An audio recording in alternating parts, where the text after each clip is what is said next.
topic today is the courtship of freedom and manipulation, an immutable union. And it's a fun word, immutable, means you can't like destroy it, right? So maybe you'll see where I'm going with this. I don't know. All right, but first, as promised last week, I wanted to give the election results from the polls we took in class. Okay, which I thought were kind of interesting. So the very first one with the fast food is we had Wendy's, Arby's, McDonald's, and Wendy's, Burger King, McDonald's, and Carl's Jr. Right? Wendy's won a majority of first place votes.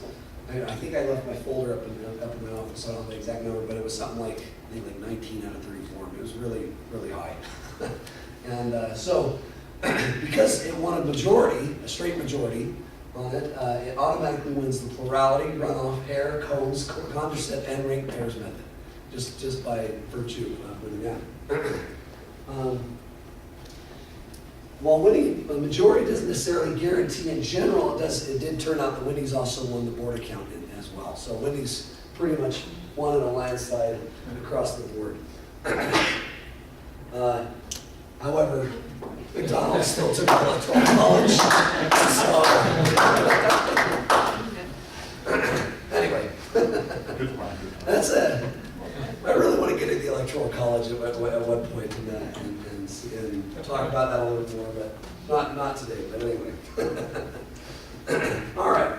For our final presidential election, or sort of second one to see what would happen, no one won a majority, but both Clinton and McMullen tied for the plurality. So this is the one where you actually ranked your preference, right? So your honest preference out there west. Clinton and McMullen tied for a plurality vote, which means that you'd have to rerun the election or do something different if that happened in real life. Under the runoff method, McMullen and Clinton are the ones that run off, and so using that one, McMullen won. He also won the Hare, Coombs, Borda, ranked pairs, and turned out to be the Courtship winner as well. So Evan McMullen basically trounced everybody in that fake election as well. Jill Stein was the Courtship loser. There happened to be one. There isn't always one, but did happen to be one in this case. The board account was really, really interesting. This was the scores of the board account. So this is where 5 points to the first place and 4 points to the second place, and so on all the way down.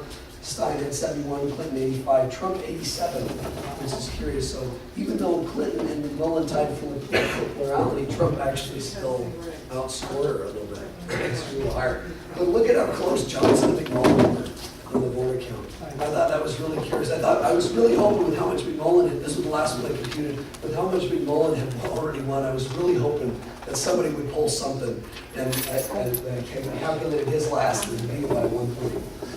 Interestingly enough, in the runoffs between each candidate in that group, McMullen beat Johnson by 1 vote as well. So he almost wasn't a Courtship winner because of Johnson. I think this is kind of curious overall, the idea that, particularly that Clinton and McMullen tied for plurality. When I had thought about doing this with our group here, Utah's kind of a funny place because it's really, really Republican, and so I thought you'd have a lot of Republican voters and stuff like this. Academia also happens to be a very funny place where there's a lot of liberal voters, and so I kind of was hoping that maybe doing something at an academic institution in Utah, it might balance us out and make us normal. I don't know. But I think it's interesting that Clinton and McMullen tied for plurality, where McMullen was sort of the strange Utah vote that everybody was picking, and Clinton, of course, was the liberal vote. And I thought that was kind of curious that they're the ones that tied for plurality in this institution. So kind of maybe sort of supported what I was thinking. By the way, it was kind of curious to find out that in the this right here, before I move on. The fact that McMullen won all these different methods and that these were the way that we would have voted honestly, right, if we were actually to post our true preference, it kind of makes me wonder that if we had used one of these other methods to elect the president, if we might have been motivated to actually vote differently, in which case it's possible that McMullen might have won the electoral votes from Utah. which in my opinion at this point right now, with how funny the elections are and the state of the country, I'm pretty much like almost any change is good change. So I think that would have been interesting to see, and maybe would have helped build the discussion a little bit more about this. For those of you, only 24 out of the 34 of you were willing to list who you actually voted for president. And it turned out that we again had a Clinton-McMullen tie for 7 votes. Trump only, I think, had like 4 or something out of this. Given that Trump won Utah, kind of makes me wonder if the people who didn't mark down were just embarrassing. You know, right there for Trump. But maybe not. There could have been a lot of different reasons. But anyway. Only one person didn't say what they voted for? No, like 8 people, like 10 or something like that. You know, more people refused to write down who they voted for than, like, that would have won the plurality vote if that had been a vote. So, anyway, I thought that was kind of interesting. All right, so let's get into the new material today and see what there is to move on. So before we get too far into it, I need to give you a few words, a few definitions, so we have some basis to talk about these ideas. We're going to kind of extend a little bit further into the idea of fair election. What is it, and how to deal with fairness criteria. What we're really going to consider today are these sort of ordinal voting systems, which are those ones that require a preference profile. Thank you. Wow, I just lost that word. Preference profile. You know, the little chart that we were drawing and dealing with last time. So, system based on a ranked preference order. Now, some of the systems we used last time actually don't require a ranked preference order, even though we were computing them off of one. So, to sort of spell them out, all the methods we talked about last time, all of them are ranked preference order types, except majority, plurality, Condorcet, ranked pairs, and the Copeland method. And the reason why those aren't, majority and plurality only care about first place votes. They don't care about anything else that's happening in the preference profile. Runoff method does care about preference a little bit, and that's why it's one of those. But the Condorcet method compares all possible runoffs, so it doesn't care about a preference profile either. Ranked pairs is built off of Condorcet, and so is Copeland. That's why they don't as well. Does that make sense? So those aren't ordinal voting systems. They're a little different. So basically, the idea of any of these ordinal voting methods is the idea is to take the collection of all the preference lists from the voters and translate that into a preference list for the public. Does that make sense? That's the whole goal of any election system, is to basically do that. Now, sometimes they stop short of this because sometimes they only really want the winner, they only want the person in the first place position. But you can modify any of these to produce a public preference profile. So some methods do it automatically, like we've seen ranked pairs and board account. And the board account's obvious because it gives you actual numbers. So you can see the person with the highest is the most preferred by society, the second highest, the second preferred, all the way down to the lowest. It automatically gives a ranked order that it's proposing as the society's preference.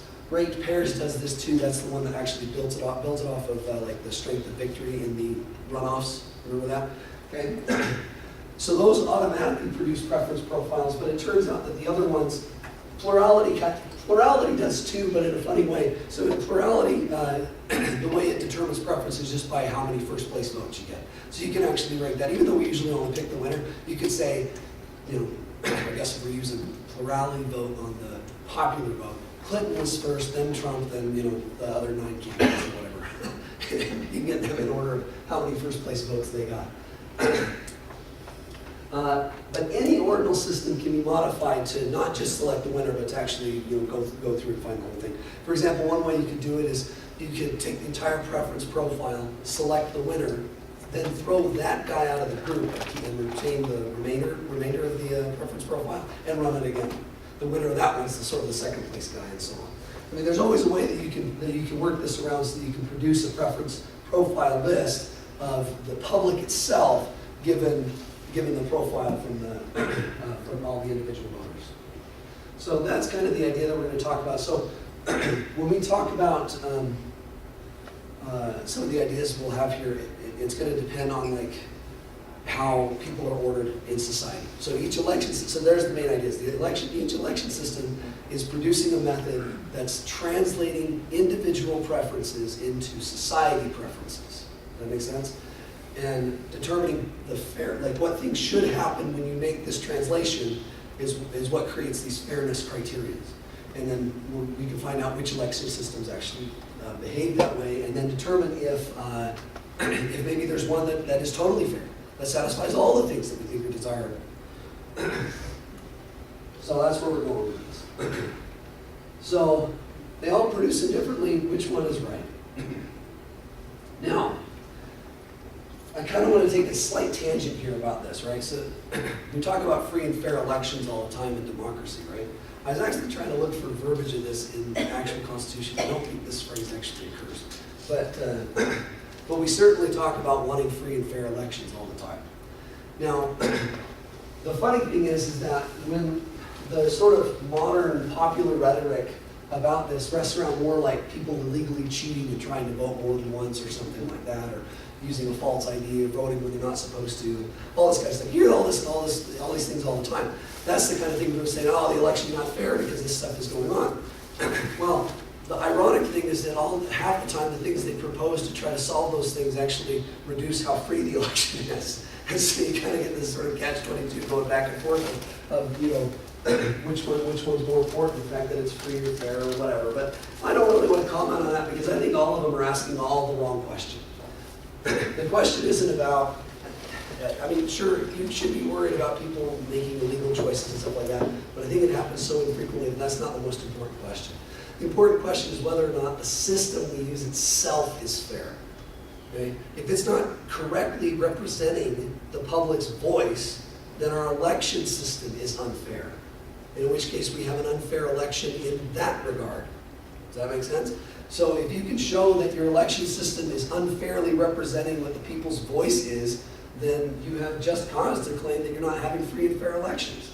For example, if you had an election system in a country where the electorate could vote, but the current president gets a vote that's worth more than the entire populace, and he just says, okay, well, I want to be president again, and he gets to be president again no matter what. Is that a free and fair election? Of course not, right? I mean, nobody would think that is. But that's an election system, right? That's an election system that translates the people's individual votes into a society vote. It's just a really unfair way of doing it. Does that make sense? Okay, so the election system itself can be actually really unfair. The problem is that a lot of the election systems we use are unfair, but we don't realize it because they seem naturally fair. And so that's kind of the point that I want to get at here is when is an election unfair and what can you do about it? All right, so what makes an election fair is really the big question. All right, so here we enter a man named Kenneth J. Arrow. I can't remember if he was an athlete. I should have read it down. Most of these guys were either political scientists or things like that. He actually just died last month, though, so it's kind of sad. I think he was an economist, is where some of his ideas came from. But he created what are now called Arrow's fairness criteria. And there were 3 of them that he was interested in. At first he started with a few more, but he reduced it down to these 3. So no dictators. I'm going to define what that means in a minute. So your election can't have a dictator in it. The example I gave just a minute ago about the really unfair election was an example of a dictator. No dictators.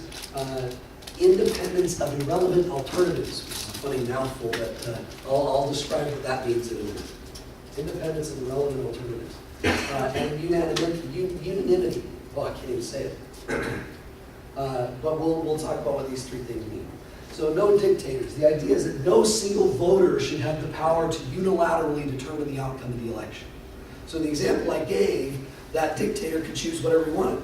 Now, this doesn't typically happen in most democratic election systems. So most of the ones we have actually satisfy the no dictator rule. I think every method we've talked about satisfies that. But you do see it happen in things like board of directors. Sometimes the chairman of the board can determine what happens regardless. And in which case, if the chairman of the board wants to do something one way, then the board of director vote's irrelevant. So there's only a reason to have the board of directors vote if the chairman of the board doesn't want to vote himself. Does that make sense? That's an example of a dictator.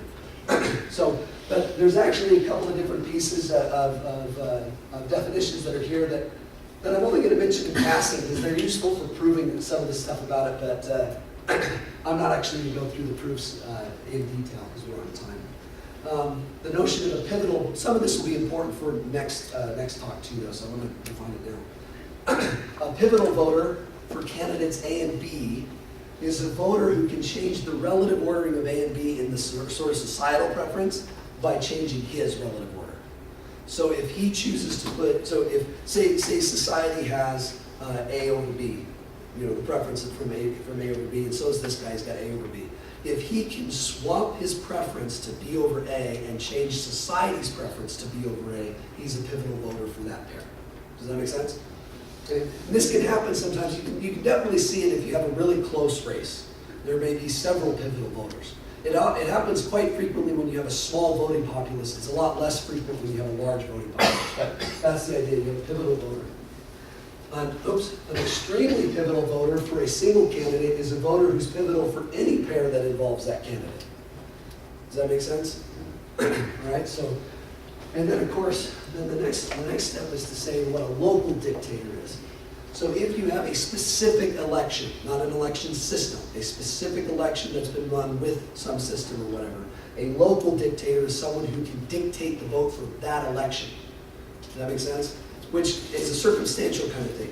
The election could turn into something like that. Even an election system that doesn't typically have a dictator could run into this issue. Does that make sense? Like, for example, say you have 101 people voting or something like that. 50 of them want this guy and 50 of them want this guy. Suddenly the guy who's undecided in between is now a dictator. Does that make sense? So that's what we call a local dictator for a specific preference profile. So he's pivotal for any pair in that preference profile. A dictator is a voter who is a local dictator for any possible preference profile in the system. So this becomes now a sort of systemic issue if you have a dictator in there. And that's the idea of the chairman of the board or the dictator that I mentioned in the election. Okay, so that's what we mean by dictators. There's different levels of them. In the talk in a couple of weeks, I'll talk a little bit more about these pivotal voters a little bit. All right, the next criteria is the idea of independence of irrelevant alternatives. This is an interesting one that actually seems to make sense that you kind of want this, but it turns out not to happen very frequently. So say you have a preference profile list, okay?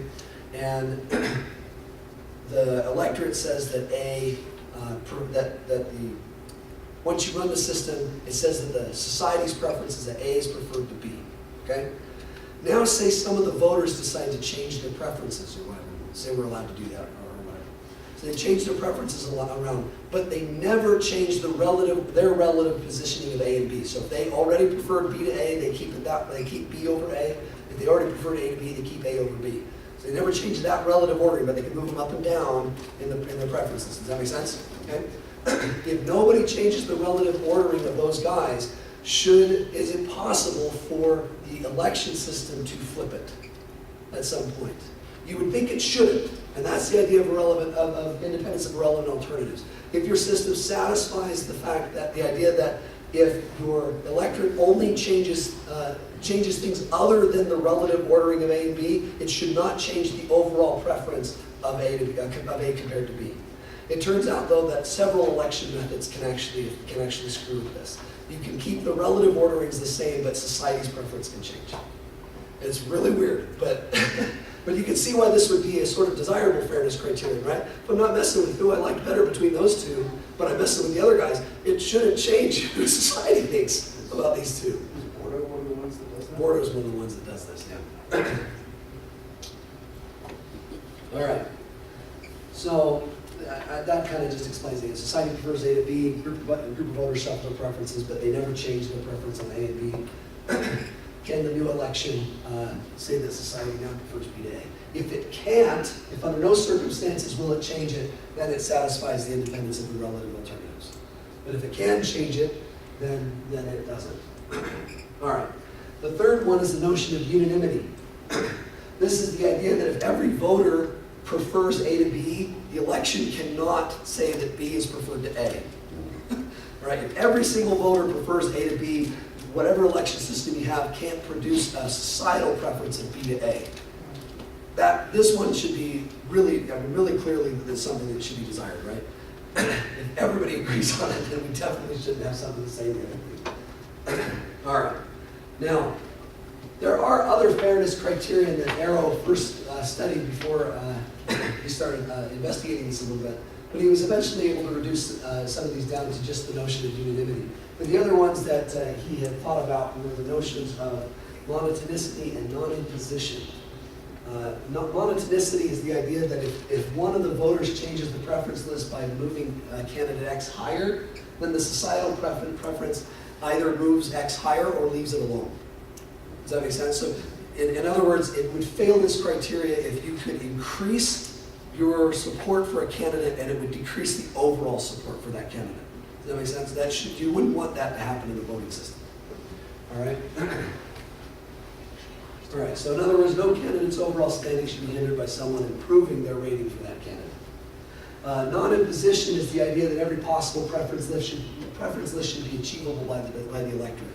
Meaning that this is kind of the idea of it being freely obtainable. You can put any kind of preference list out there. So there's the possible societal preferences that you can get out of the election system should be every possible ordering of those. So if you have N candidates, there should be a preference profile which produces at least one preference profile which produces any of the n factorial possibilities for that order. Does that make sense? In other words, anybody can win. Okay? So that you can't have an election system that's rigged to make it so that candidate in position D can never win. Does that make sense? Okay. That's the idea. All right. I don't know if we satisfy this anymore in our current election system. But I don't know. I'm just kidding. All right. Arrows and possibility theorem. This is where it starts to get a little scary. All right. So he said that no rank order voting system, these ordinal voting systems that we're talking about, with preference profile, with 3 or more candidates that doesn't have a dictator, can't satisfy both independence of irrelevant alternatives and unanimity. You can't have both of those. So unanimity, remember, was the one that if everybody said A was better than B, then society had to say A was better than B. And the other one was that if you move things around but don't change the relative order of those guys, then the society can't change the relative order of those guys. If you don't have a dictator, you can't guarantee both. Every election system that's built on a preference profile will have to fail one of them unless it has a dictator. That really, really sucks. Because you basically now have to pick which of those two is your favorite. That's the best you can do. Now, fortunately, this only deals with the sort of ranked ordered ones, the ones that depend on the preference profile. So what this is really sort of indicating is a weakness of the notion of using the preference profile to determine the preference of the society. But don't worry, the situation is far worse than you think it is at this point. All right. All right, so here's a list of systems that fail the criterion of independence of irrelevant alternatives. So these are the ones that if you don't change the relative, if nobody changes the relative positioning of 2 candidates, but they change other things, that it's possible for the election system to flip the relative ordering in society on those 2 candidates. These are the different election systems from last time that fail that criterion. The board account does. You can kind of see that one though, because if you move, because there it's not just relative position that matters, it's position overall that matters too. So if you take, like say you keep, if A and B were first and second place and then you move B all the way down to 5th place, you're really hurting this position, even though you didn't change the relative order. So this one's almost obvious that you can see that it can't possibly satisfy this because you can easily cook up a situation where that kind of change would make the guy lose the election or something like that. The Hare method does it though. You can muck that up too. The runoff method fails it. Coombs rule fails it. Black's rule. Now Black's rule, does anybody remember what Black's rule was? That was and then board account. Yeah. So you do Congress winner first and then board account. What's that? So you got yeah, exactly. It fails it because of the board account problem. Nansen's rule, which was Nansen's rule was the one where you do a board account, but you throw out the people who score less than average. okay? It's gonna have the same problems that board account basically does. So those are the ones that fail it. So let's take a look at an example of how this might fail. So here's a preference profile of 11 voters voting for 3 candidates, all right? And let's just see what happens if we run the Hare method through and see who wins, okay, with this preference profile. So under the Hare method, I look for the one who has the least first place votes, and I throw him out. So who has the least first place votes? B, right? So I'm going to throw B out. Now if I throw B out, so just delete him from the profile, who wins? C will win, because he'll have both the first, third, and fourth column, so he'll have, what, 7 votes, and A will have 4, right? So under the Hare method, C beats out A, which means that C is preferred to A. B was eliminated first, so the preference that this gives is C first, A second, then B. Right, CAB is the first profile. All right, now let's say that before the elections run, they ran a poll and they saw that this was the profile. And let's say the guys over here, knowing that B, well, I guess them over there probably over here, because C won. Well, okay, I'm going to make a totally illogical choice because it's the way I went. Let's say these guys decide to change their vote, okay? And they're not going to change the relative ordering of A and C, but what they're going to do is they're going to switch who they're going to vote for first. They're going to vote for B instead. So they're going to switch their profile to this guy. I don't say there's a logical reason for that because their guy won, but whatever, okay? We're just going to switch that to that one. Let's see what happens. So two of the guys in the CBA group changed their votes to BCA. So now this has 4 in it and this would have 1. Does that make sense? Okay, so if this has 4 and this one has 1, now who gets eliminated first in the Hare method? C gets eliminated first because he's got 3. So now you throw C out of it, and so this has got 4 and 1. Who wins now? A does. It has 6 to 5, right? Okay, so those 2 guys changed their profile, but they actually never changed their relative preference of C and A. They still prefer C to A in both those categories, okay, both here and here. So they never changed their relative ordering, but now A wins, and C was eliminated first. So A is now preferred to C, whereas C was preferred to A in the previous one. Does that make sense? So this is an example of the Hare method failing to satisfy the independence of the relevant alternatives criteria. All right? So that's kind of weird. All right. I bet less of you, fewer of you like the Hare method now. Unfortunately, all my favorite methods almost ended up on the list of the ones that fail the independence of relevant criteria, relevant alternatives. They call it IIA for short. Maybe I'll call it that. All right, so let's take a look at the Courtship method for a minute. Does everybody remember what the Courtship method was? Right, so this idea, you take all the pairings, and if somebody happens to win every one of their runoffs, then they're the Courtship winner. Okay, so it doesn't always produce a winner, but it does, however, satisfy everything. It doesn't have a dictator. It's independent of relevant alternatives, and it's unanimous. So let's see if we can see why these are true. First off, you can clearly see it doesn't have a dictator. There's plenty of examples of elections where you do a bunch of pair-offs and there's not one person who's decided every outcome. Right? So if you can find even one example, it doesn't have a dictator. That one's easy to satisfy. Right. How about independence of irrelevant alternatives? Okay. Now remember, the Courtship method only looks at pairwise pairings, right? Who wins in a pairwise contest. So if somebody prefers, say, I don't know, say somebody prefers candidates this way, okay? Now, if he changes his ordering to something like, I don't know, let's see, I want to keep A and B the same. To something like that, so that A and B stay relative to each other. Is this going to affect at all the runoff between A and B? No. And that's how you determine preference in the Courtship method, is who wins in the runoff, right? So A will remain preferred to B as long as you don't change any of those kind of flipping. So it doesn't matter how you shuffle the other ones, it never changes the runoff between A and B. So the preference never changes. So it definitely satisfies independence of relevant alternatives. Does that make sense? Okay. Now, how about unanimity? If everybody preferred A to B, right, would society prefer them that way? Well, if everybody preferred them A to B, when you run off A and B from each other, you'd have everybody votes for A and nobody votes for B, so we win. And that would give you the preference A to B. Does that make sense? So it definitely satisfies unanimity really fast too. So it has all three of those criteria: unanimity, independence of relevant alternatives, and it doesn't have a dictator.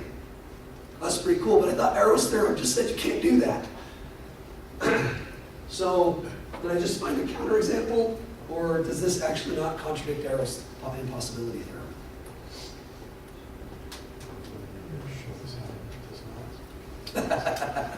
I'll give you a hint. Arrow's impossibility theorem is true. So why does this not contradict it? I actually answered this question about 3 slides ago. This is they're pairwise runoffs. Say it again? It's because they're all pairwise runoffs, and Not three. it's not 3 or more in every. Well, you can have like 10 people in the Courtship thing. It doesn't matter how many candidates you have. Right. But what you're saying about pairwise runoffs is important. What does it not depend on? Anything else. It doesn't depend on the preference profile. Does that make sense? It doesn't care what the preference profile is. It only cares about individual runoffs. Head-to-heads. Does that make sense? So it's not. This is not a method. This is not an ordinal pairing method or ordinal voting method. It doesn't depend off of the preference list. That's so.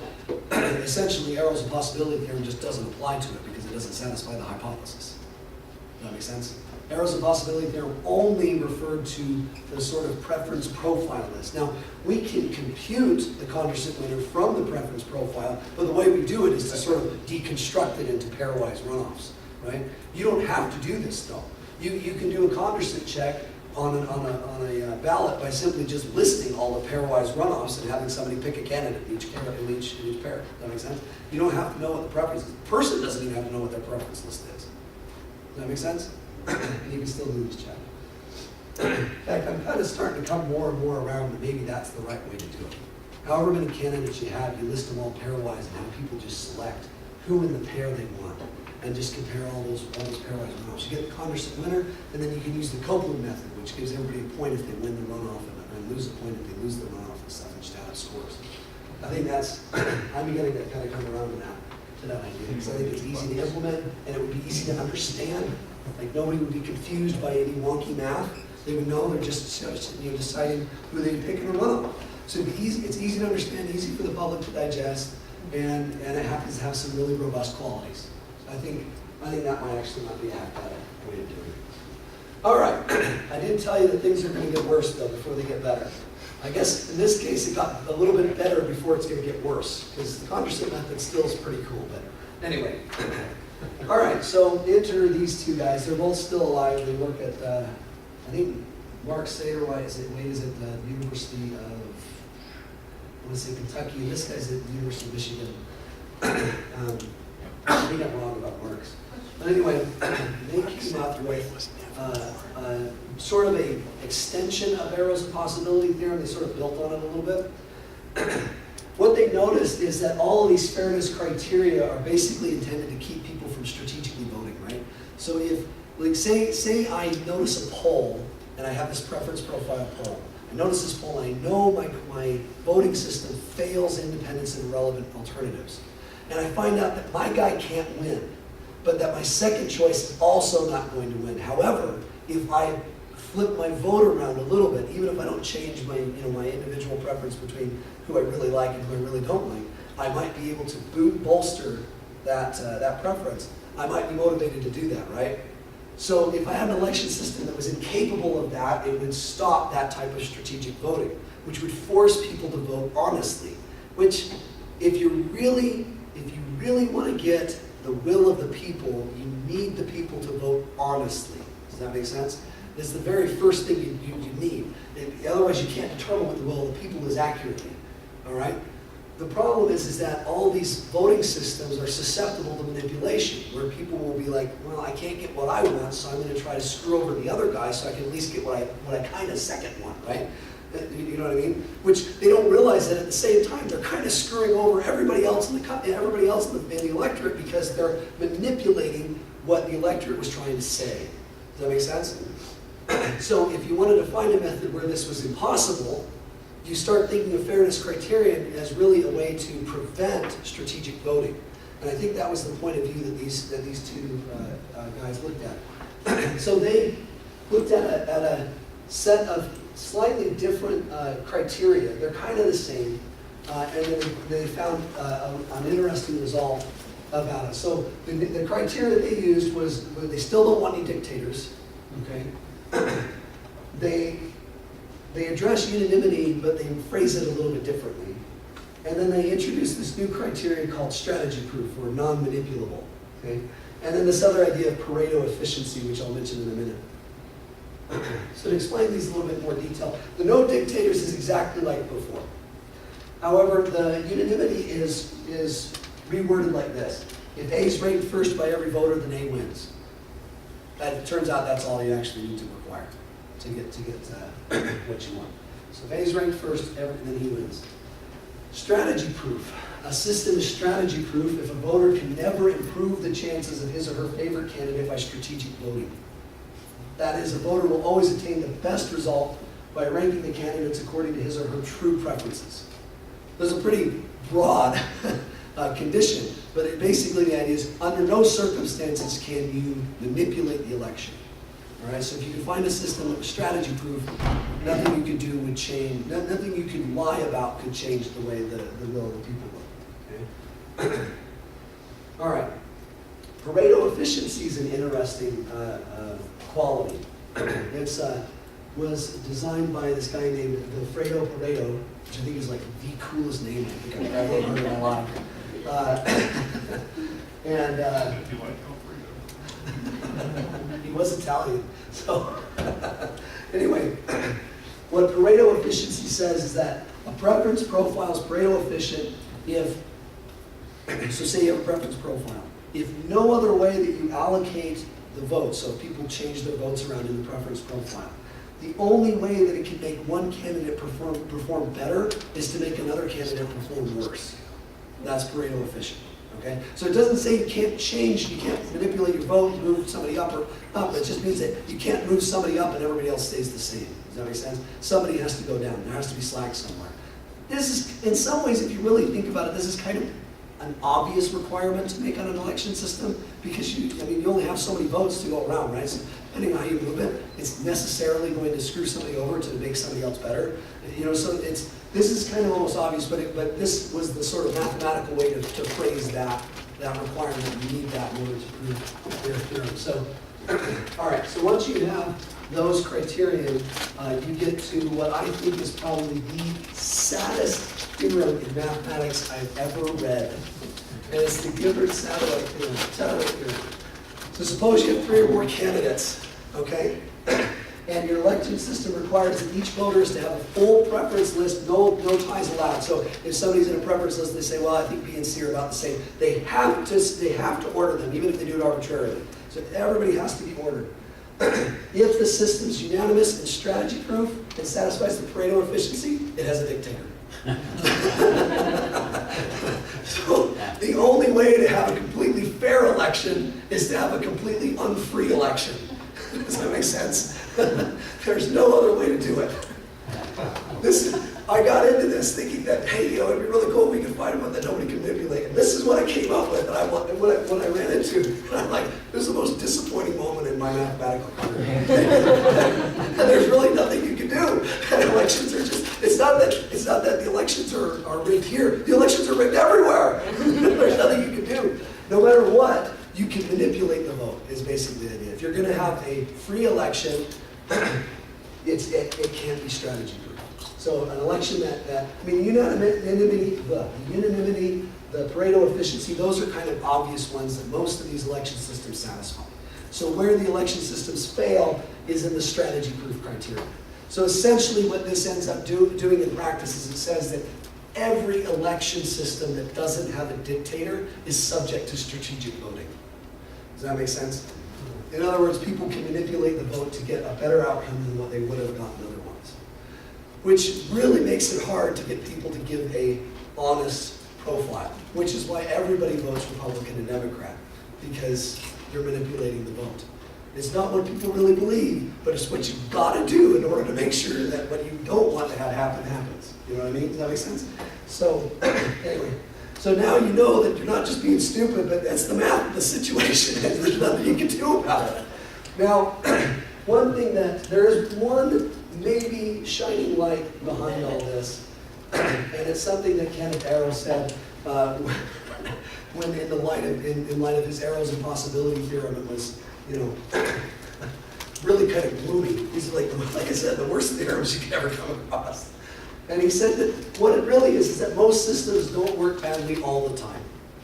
What he proved is that every one of them can work bad some of the time. Does that make sense? So it's not that whatever election system you pick is guaranteed to screw you over. It's that it can potentially screw you over in some cases. And one thing that's not clear from these theorems is some election systems might be more susceptible to manipulation than others. So now the question is not, can I find a system that is totally not manipulatable? It's now, can I find a system that is as manipulatable as little as possible? Does that make sense? And that still is a possible question that I think is still open, that nobody really knows what to do with yet. Because I don't know if you really know how to phrase what as little manipulatable as possible even means. So this is kind of not a very clear question to ask, but I think that would be the next thing you want to do is find the election system that reduces the amount of manipulation as much as possible. Then you get a chance, you get the highest probability of actually being able to say what the will of the people is in the election. So does that kind of make sense? Anyway, so I find this stuff pretty interesting, so I think I might look into seeing if there's anything to this kind of question. And sometimes some of this might actually turn into more like statistics research too. Determine like under what circumstances are people willing to manipulate the vote with what kinds of election methods and stuff like that. There's a whole bunch of things, a bunch of questions that you could ask about this. And it's probably a more rich research area than I'm aware of. But anyway, I hope you guys enjoyed, or maybe it was like a series of unfortunate events and now you're all going to go home. This is the Empire Strikes Back lecture right in the middle of my trilogy.